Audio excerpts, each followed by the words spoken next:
Aba, talaga naman. Target lock daw, Silong. Oh. Sige nga, subukan nga natin yung tapang mo, Johnson. Kung talagang mata-target lock mo ako, kay naman naman. Aray, ay patay nga talaga.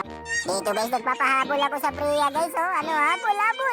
Sabay biglang dumating itong pusit guys. Oh. Nababalak pa akong pagtulungan itong mga to. At dumating na itong Hayabusa guys. Oh. Napakarami naman atang humahabol sa akin. Napakahabulin ko talaga guys. And dito guys, pinapahabol na naman si Franco guys. Oh, wala, sige.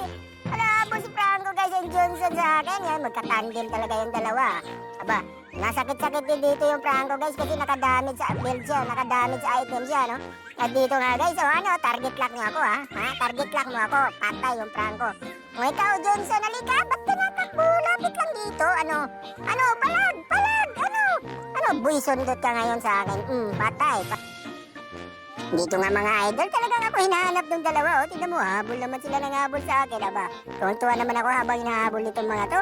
Aba, lalaki lang, ano pumapalag pa? Ano, halika rito, target lock mo pa ako. Nagbabanta ka ba, boy? Nagbabanta ka? Halika rito. Ano, bakit ka natakbo? Ano, akala ko ba matapang ka? Dito nagtatapos ang paghihirap ng ating kalaban. What a nice, it's another better